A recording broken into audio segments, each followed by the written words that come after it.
So, welcome back to the next second session of the lecture series of protein and structural contents. So, now I will be talking to you today in this set of information about non-covalent bonds.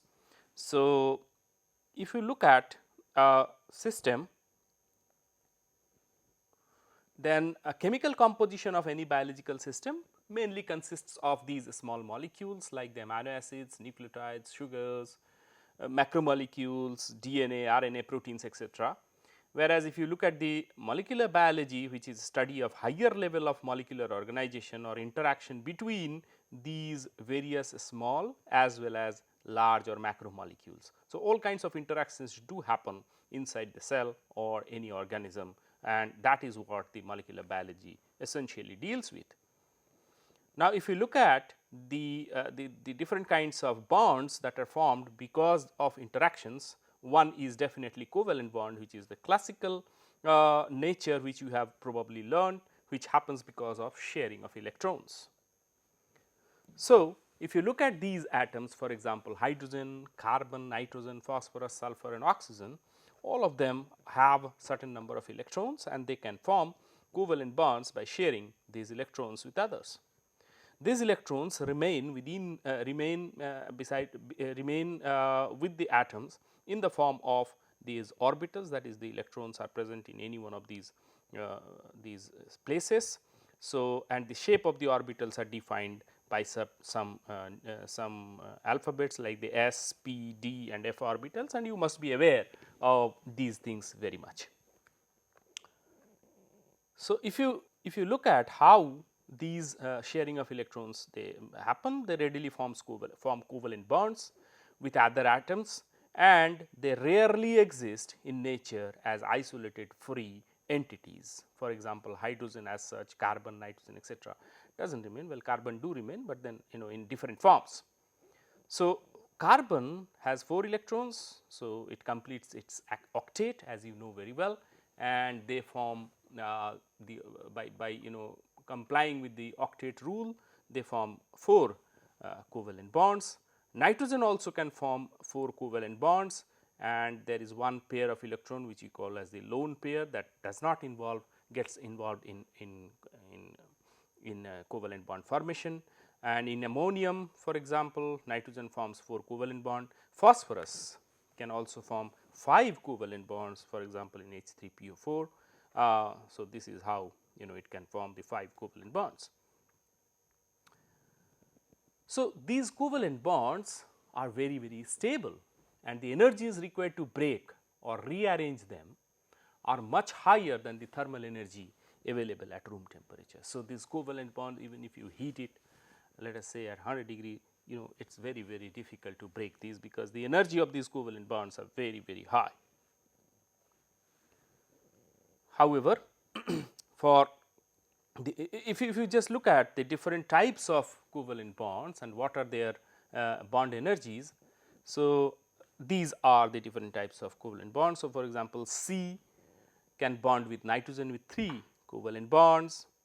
The energy here is enormous, 213 kilocalorie per mole. The primary covalent bonds, that is the CC bond, is also about 83 kilocalories per mole, or for that matter CH covalent bond is about 99 kilocalories per mole. That is, for making these bonds or for breaking up these bonds, you need to either spend this much of energy or somehow provide this much of energy for formation of these bonds. So, the covalent bonds have characteristic geometry. As you can see carbon bonds with hydrogen in this tetrahedral structural geometry. And if you look at ethylene, then you see CH2 and CH2 are bound together by this double bond, and this is more of like a planar molecule. So, depending on, if you look at this table, which is the our normal table. So, you can see that the electronegativity series in this table begins with the fluorine being the most electronegative. So, in this periodic table, the colors represent the electronegativity. As you can see, there is nitrogen, oxygen, chloride, chlorine and bromine. So, they have certain electronegativity than the yellow ones, which shows about 2 to 2.9 and so on. So, this electronegativity series also decides the covalency of covalent bond. So, there the covalent bonds are therefore divided into two types called the polar covalent bond, where the electronegative atoms like fluorine forms the covalent bonds, and then another polar covalent bond is the OH bond, oxygen being again very electronegative, and it forms covalent bond with water, but then these are polar. Why? Because there is a polarity, that means the electron pair, although they are shared, are pulled towards one of the more electronegative atom more than the other. For example, in the case of OH, the O draws or pulls this pair of electron which is involved in the bond formation towards itself. Similarly with the fluorine, and then we have the non-polar covalent bonds, for example CC, CH, etc. These non-polar covalent bonds are non-polar because there is no discrete preference for the electrons to be shared between these two atoms. So, both the atoms carbon, carbon, carbon, hydrogen are essentially sharing them equivalently. So, those are non-polar covalent bonds. Now, let us look at these are the covalent bonds. However, in most of our biological systems, we require not only the covalent bonds, but a large chunk of all the interactions that happen are due to non-covalent bonds. So, what are these? As you can see, non-covalent bonds are critical in maintaining the three-dimensional structure of large molecules. So, if you look at this nucleic acid or protein, here are certain examples. So, here is some DNA, some Ras protein, etc. Each one of them are actually held together, the main chain is held together by covalent bonds, but the two chains or the protein by itself, as I have been telling you in my previous class, are held together by large number of non-covalent bonds. Each one of these non-covalent bond is weak and transient in nature, but then because there are so many, because there are multiple non-covalent bonds, they often act together to produce a highly stable and very specific association between different parts of a large molecule or between different molecules. For example, a protein can interact with DNA. So, those are because of various kinds of non-covalent bonds, but not one or two. Each one of these one or two non-covalent bonds may be very low in their energy, but then it forms so many of them that the total energy of these interactions is enormous. So, for example, the energy released in the formation of non-covalent bond is only about 1 to 5 kilocalorie per mole, which is less than the bond energies of a covalent bond like CC bond, which I just now showed in my previous slide, as about 83 kilocalories per mole. So, you can imagine it is much lesser, minuscule amount of energy in each non-covalent bond as compared to the covalent bond, but because these non-covalent bonds are formed in so much number that they are overwhelming. So, because the average kinetic energy of molecules at room temperature is only about 0.6 kilocalorie per mole, and you can see the average bond energy for non-covalent bond is about 1 to 5 kilocalories per mole. So, 0.6 is very close to about 1 kilocalories, and a few of them or a slightly higher temperature, not room temperature, but just above that temperature, the energy increases, and therefore, many of these non-covalent bonds can be simply broken. So, because of such transient nature, they are not called bonds, rather they are much better referred to as interactions. And as you can see, here are two protein molecules, and these protein molecules are interacting with each other by formation of various kinds of non-covalent interactions. Proceeding further, so what are the different kinds of non-covalent interactions? So, the first one in the series, there are 4 different kinds of non-covalent interactions. One is ionic interaction, hydrogen bonding interaction, hydrophobic interaction, and van der Waals interaction. So, I will walk you through each one of these interactions one by one. So, if you look at ionic interactions, so just now we looked at in something called the covalent interactions where there is sharing of electrons. But in ionic interactions, what happens in some compounds, the bonded atoms are so different in electronegativity that the bonding electrons are never shared. So, one atom obviously takes away the pair, takes away electrons towards itself because it is simply very electronegative as compared to the other one. One classic example is NaCl, you can see here. So, chlorine, which has 7 electrons, is negatively charged, whereas sodium, which has 1 electron, is positively charged. So, what it does is it just goes closer to the chlorine, and then it takes electrons, and then they form what is called as sodium chloride. So, the ionic bond or interaction or ionic interaction results from the attraction of a positively charged ion, which is in this case sodium or magnesium or calcium, or a cation, for a negatively charged ion, which is called an anion. For example, in this case it could be chlorine or oxygen or chlorine again for this calcium. So, that is what happens, and unlike covalent or hydrogen bonds, the hydrogen bond I will be talking to you later, ionic bonds do not have fixed or specific geometric orientation, because what happens is when we talk about a positively charged ion, the electron is essentially not situated just here, it is actually all around the sodium atom, and therefore, it or for that matter the chlorine atom, chloride ion, the electrons are all around, and therefore, it has no directionality anywhere the sodium can come and bind. So, it is uniformly distributed across the atom.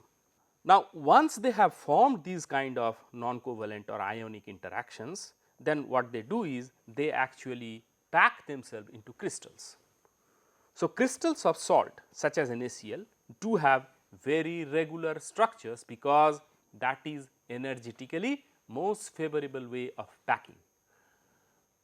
The force that stabilizes such crystals is called the lattice energy. Now, what happens in aqueous solution? Simple ions such as sodium, magnesium, calcium, potassium, chloride, etc., they do not exist in free.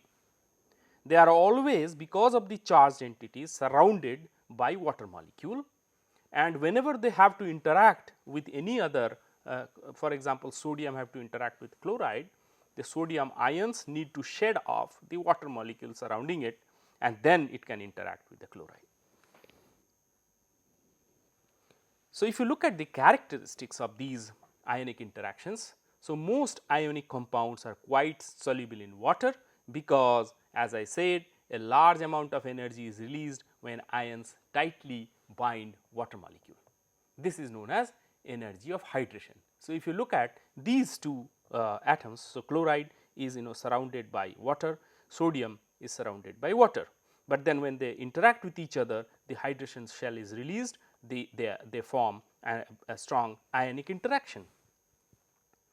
So, the oppositely charged ions, which are shielded from one another by water and tend not to recombine, now recombines, and once they recombine, they do not again remain in this fashion, but they immediately form what is called as a crystal lattice or a crystal.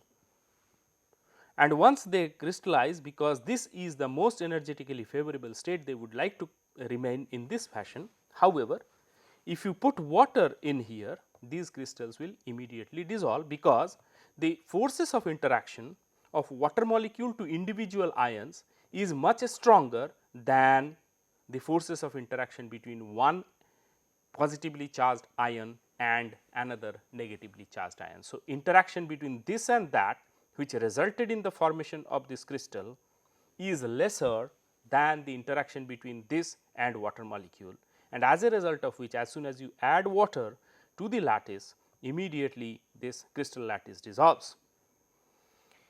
This is what happens in case of salts like sodium chloride, where the energy of hydration is greater than the lattice energy. However, some other salts, for example, calcium phosphate, are virtually insoluble in water, because the large charges of calcium and phosphate ions generate a formidable lattice energy. The energy within the packed structure is much higher than the hydration energy, and therefore, calcium phosphate do not dissolve. Given that, we will now proceed to different kind of non-covalent bonds, which is the hydrogen bond. Now, this is one of the most important bond or non-covalent bond that exists in the universe, simply because we in the universe, sorry, at least in Earth planet, we have 70 to 80% water. All the organisms, they have 70 to 80%, our cells have 70 to 80% water, and this water remains in the liquid form because there is something called hydrogen bond. So, polar molecules such as water, they have a weak partial negative charge at one region of the molecule. If you look at this structure here, this is water, H2O. You see, at one part there is a partial negative charge, which is oxygen. Oxygen is electronegative, therefore, it has a partial negative charge represented by delta negative. So, if this has a partial negative charge, obviously, the hydrogen which is connected to this oxygen by a covalent bond is having a partial positive charge. But this partial positive and partial negative charge has caused some kind of a polarity in this water molecule. That is why they are called polar molecules, because there is a charge difference, distribution of charge, one is negative, one is positive. So, as a result of which this hydrogen, which is covalently linked to this oxygen, now this positively charged hydrogen is capable of interacting with another negatively charged oxygen, or we can conversely place it that this negatively charged oxygen here is now capable of interacting or forming what is called as the hydrogen bond with the hydrogen which is slightly positively charged from another water molecule. So, you have one water molecule, another water molecule, and the oxygen is capable of interacting with hydrogen, and if we just increase that in 3 dimension, you can see every oxygen in any water molecule is capable of interacting with hydrogen of the neighboring water molecule, and that water molecule in turn is capable of interacting with another water molecule through hydrogen and oxygen, and hydrogen and oxygen, and hydrogen and oxygen, and so on. So, there are large number of what is called as hydrogen bonds that are being formed. These hydrogen bonds keep on forming and breaking because each hydrogen bond by itself is very, very weak. So, in these situations, a hydrogen atom, and that is why it is called hydrogen bond, a hydrogen atom which is covalently bonded to a donor atom, let us say D here. So, this is a donor atom. So, here we call it D negative, this is delta negative. So, D, and to this a hydrogen is covalently bonded, may form an additional weak association with an acceptor which is A negative. Now, here the acceptor is a hydrogen again from another water molecule, and then they form what is called as a hydrogen bond represented by these dotted lines. So, in order for the hydrogen bond to form, the donor atom must be electronegative, as is shown in this case. So, the oxygen is electronegative in water. If you look at any of these interactions where some amino acid, for example, cysteine is interacting with threonine. So, cysteine has this S, this is electronegative interacting with hydrogen, which is again interacting with oxygen, again covalently bound with oxygen. So, the oxygen is electronegative, this is the donor, this is electronegative, and hydrogen is bound to another electronegative. So, in order to form a hydrogen bond to form, the donor atom must be electronegative. So, here it is oxygen which is electronegative, so that the covalent DH bond is polar and the acceptor is also electronegative, as is shown in this particular case. Now, what happens in biological systems is both the donors and acceptors are usually nitrogen or oxygen, or those groups containing the amino or hydroxyl group. For example, methanol, ethanol, propanol, they have these hydroxyl groups, and therefore, each one of these hydroxyl group having the hydrogen bound to oxygen is capable of forming hydrogen bonds with water. So is it in the case of DNA. As you can see, there is a thymine, there is a adenine. So, these are A, T, G, C base pairs, and they have the oxygen, okay, the NH2. So, this NH can form hydrogen bond with this oxygen, this NH can form hydrogen bond with this NH, and so on. So, these hydrogen bonds are so much important in biological systems. In the last class, I was talking to you about peptide bonds and ester bonds. So, you can see in the peptide bonds also, the NH is or OH is capable of forming hydrogen bonds. By contrast, if you look at a CH or CC bond, they can never form hydrogen bonds. Particularly in CH bond, it is not polar. It will be polar only when one of the atom to which the hydrogen is bound is electronegative. So, that is what a hydrogen bond is. What are the characteristics of these hydrogen bonds? Most hydrogen bonds are very, very long. So, long in terms of covalent bonds. So, while covalent bonds are short, hydrogen bonds are long. They are essentially almost like twice the length of a covalent bond. So, here the solid line represents a covalent bond and the dotted line represents the hydrogen bond. The solid line is shorter, this one is longer, and the energy of these is about 5 kilocalories, whereas the energy of a covalent bond is about 110 kilocalories. Look at the difference. This is way higher, about 51 times higher than this bond energy. Not only that, another important feature of hydrogen bond is the directionality.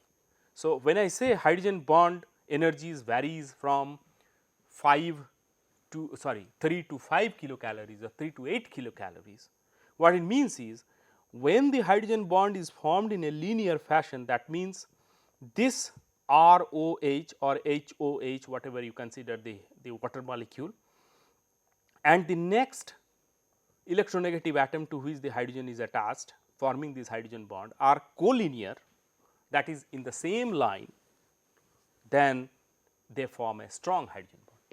If however, these two are not linear, that means the hydrogen bond is formed at an angle to the next acceptor group oxygen, then this angle actually reduces the strength of the hydrogen bond. So, the hydrogen bond strength in proteins and nucleic acids are only about 1 to 2 kilocalories per mole, which is much less than water. In water it is about 5 kilocalories per mole. So, the directionality also matters, because when you look at two proteins interacting, the proteins might come in various different orientation and start interacting, but they can interact by formation of hydrogen bonds, by interacting with the peptide bond, by interacting with the side chains, by interacting with any other hydroxyls or amino group available on the polypeptide. So, that kind of interaction happens at various angles and the energies are much lesser. Now, we move on to another kind of very important kind of interaction called the van der Waals interaction. This is another non-covalent interaction. So, van der Waals interaction essentially exists everywhere. For example, now I am standing here or whatever a pen is here, this is getting attracted or getting access to interact with anything on this table or this laptop or anywhere or to me. So, I can interact with anybody, another person or another non living object can interact with anything because of van der Waals interaction, and these interactions are happening every time. Actually, these are atoms that are interacting with each other. So, what happens is when two atoms, for example, atom A, look at this picture here. So, you have atom A and then you have atom B. Now, atom A, as you know, the electron cloud is surrounding this atom, but then momentarily it might happen just because of anything that momentarily large number of electrons are towards this side of the atom or this hemisphere of the atom as compared to this hemisphere of the atom. Therefore, this attains a partial negative charge and this portion attains a partial positive charge.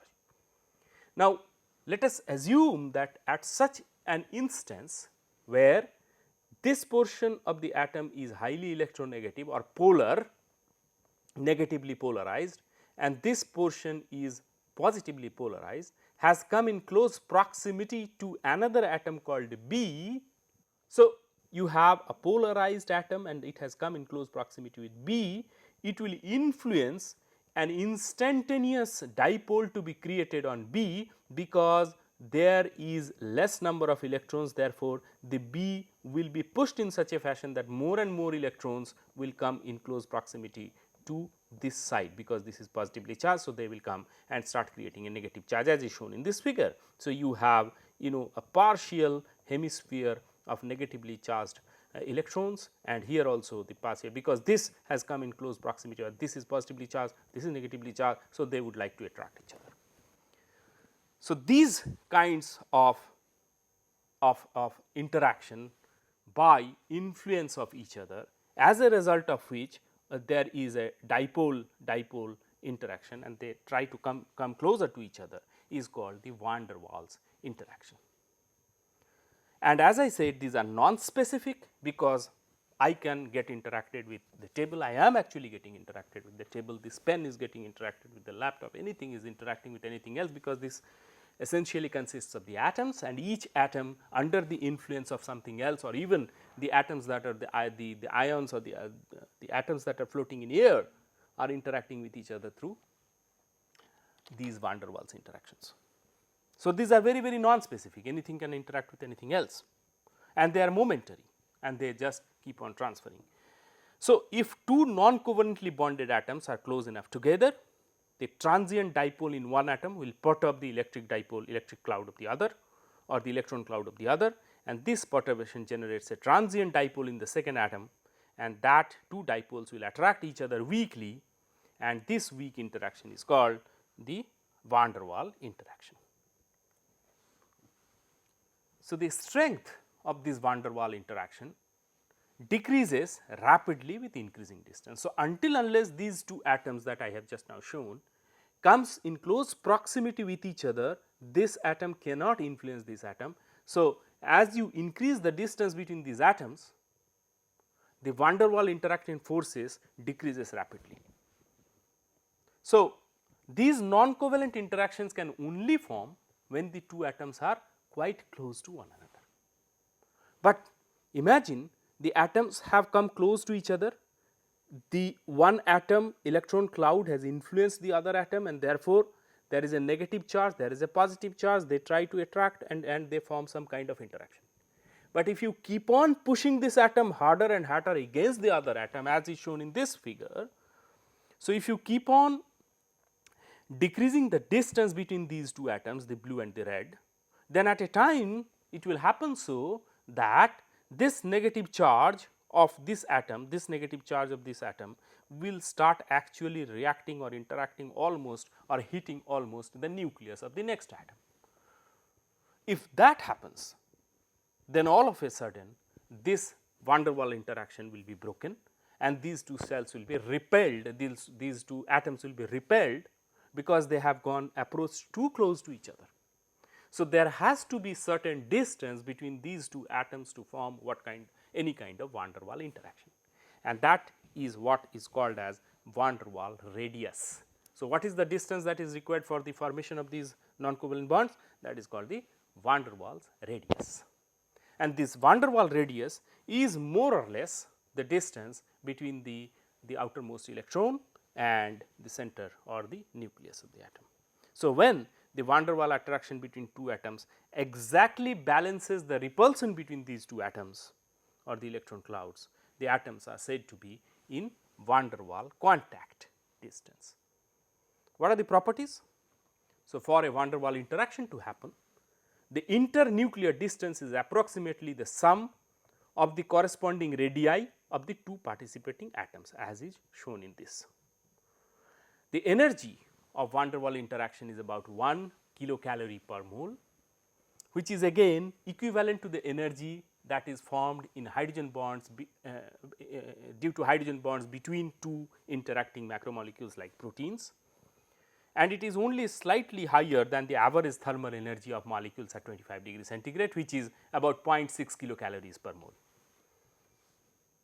So, van der Waals interaction as well as other non-covalent bonds mediate the binding of many enzymes with their specific substrates. Now, I will move on to a third category of non-covalent interaction called hydrophobic interaction.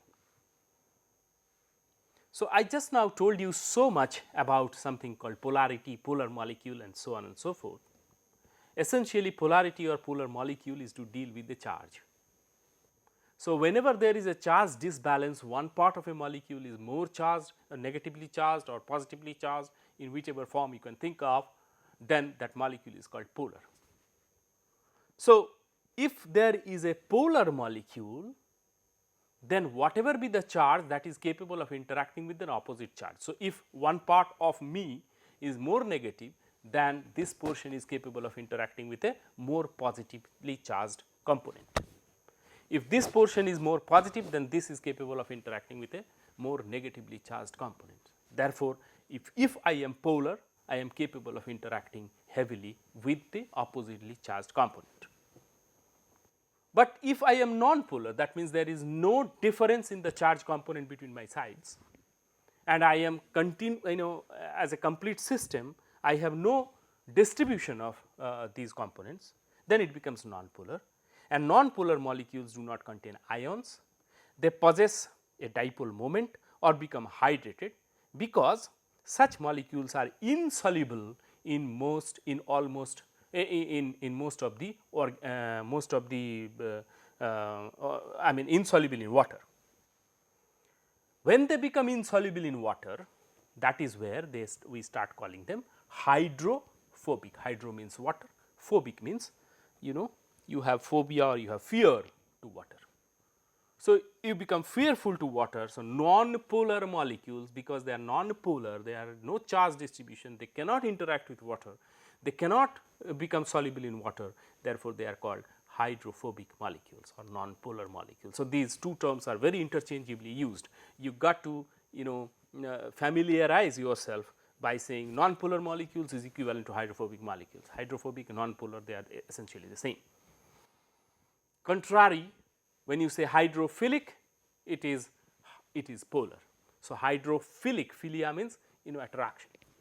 So, when you are hydro, water, attractive, then hydrophilic. Hydrophilic is like you have likeliness for water, and therefore, those are polar molecules. Hydrophilic are polar, hydrophobic are non-polar. So, for example, the covalent bonds between two carbon atoms, CC bond and CH bond, are almost always non-polar, and in biological system these bonds are plenty. Therefore, these are non-polar. If they are non-polar, that means they are not soluble in water. So, hydrocarbon molecules, which are made up of only hydrogen and carbon, are essentially insoluble in water. I will show you some examples. So, here are some examples and the importance. So, if you look at this molecule, this is a fat molecule or a fatty acid called stearic acid. In this stearic acid, as you can see, there are CH and CC bond, and there are plenty of these in this molecule. So, this is one molecule from here all the way up to here, this is the one molecule. What it consists of is a glycerol. This light blue portion is glycerol and the yellow portion is what is called as stearic acid part. So, this one plus COOH was stearic acid, and CH2OH, CH2OH and CH3OH was the glycerol part. So, glycerol and stearic acid interact to form stearic acid, fatty acid called stearic acid. So, if they form like that, then this part remains hydrophilic, because you remember there is this oxygen atom, and this oxygen atom is electronegative, and therefore, they can actually interact with water, and there is a polarity, and if there is a polarity, they can interact. So, this blue portion is polar, whereas this portion is non-polar. So, this does not like to interact with water, yellow portion, and therefore, it is hydrophobic, and this portion likes to interact with water, therefore, this is hydrophilic.